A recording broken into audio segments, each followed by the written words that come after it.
It's really good to be here with you this morning, joining our friends in Kings Hill. Well, here we are on the Emmaus Road again.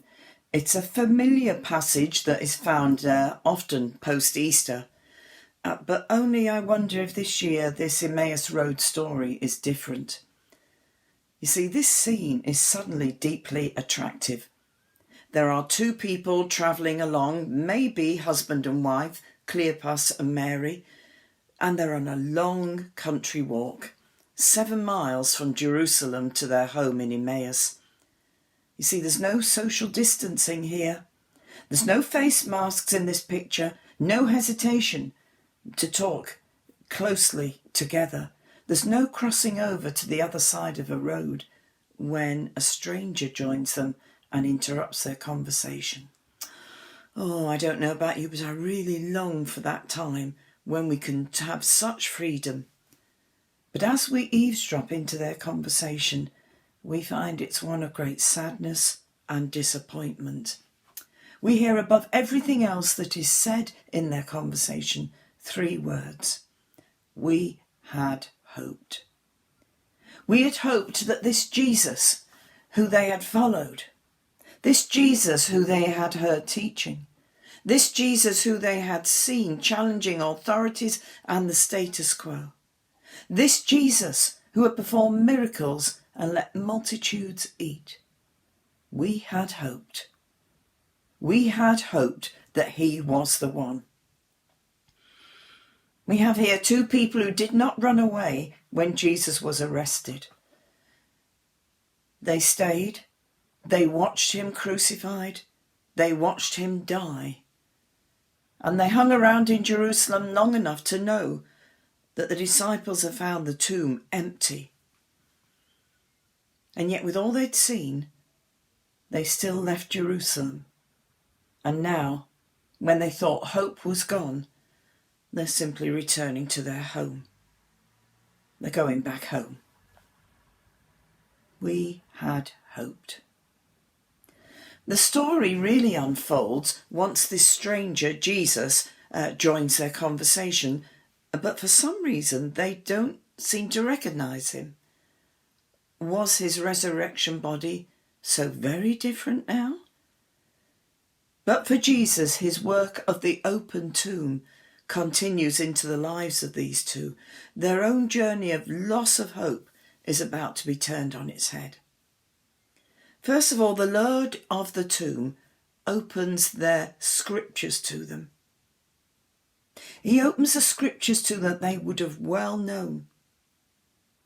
The Lord of the open tomb says, do you not remember that the Christ has to suffer these things so that he might return in his glory?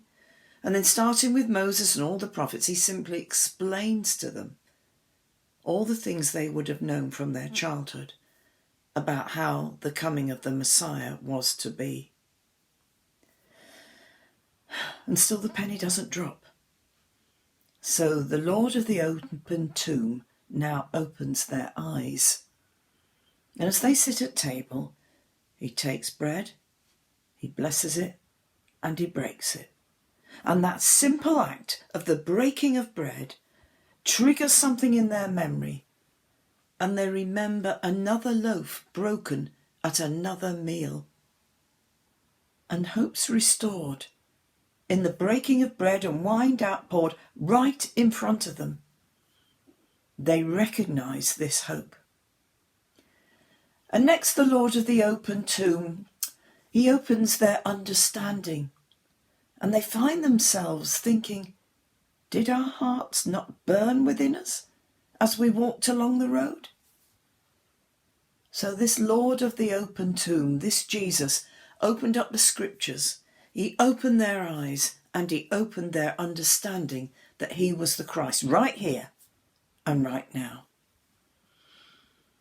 I wonder if the Emmaus Road is not also a metaphor for the journey we all must take.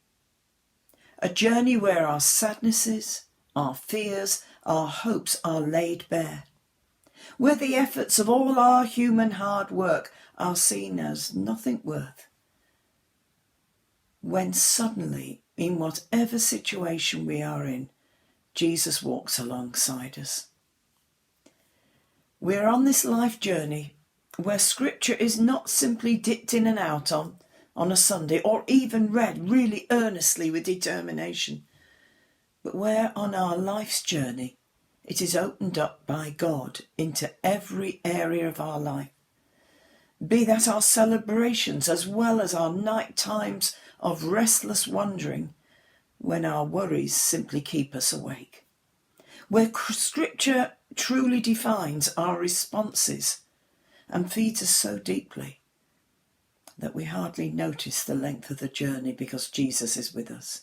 It's a life journey where so often with hindsight I found that we can see that Jesus was there all the time, sitting by that bed as life ebbed away.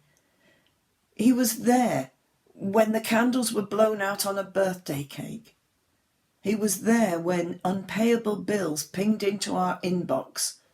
Jesus simply there at that difficult birth, the failed job, or the breaking of a relationship.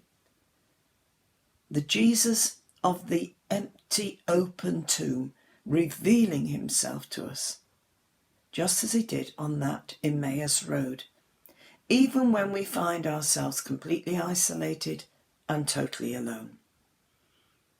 It's a life's journey, this road we travel, with our understanding of the mystery of God as seen in Jesus becomes less hazy, more colourful, more defined, only to fade again the minute we decide we understand him completely and try and package him into the smallness of our lives. And we too find ourselves sighing. We had hoped. We had hoped. Had hoped we got it right. Hoped we'd understood. Hoped we knew. Only to pause and to look up and to find that he's there again. This Jesus of the open tomb, pointing to another stage of our journey, another bend in the road, another twist here and there, another hill maybe to climb. This Lord of the open tomb there with us always. This Lord of the open tomb who opened up our lives so that we might in turn open up the lives of others who are rather newer to this journey of life than us. This Jesus of the open tomb. As I was preparing this, I remembered a song the children used to sing in school. Perhaps you'll remember it. It went something like, it's from the old, we travel to the new. Keep me travelling along with you. And I bet as I've said that, some of you are now singing, oh yeah, I remember how it goes. So let us hear that song being sung into our spirits as we travel from the old into the new. And that prayer that Jesus keeps us travelling with him. Amen.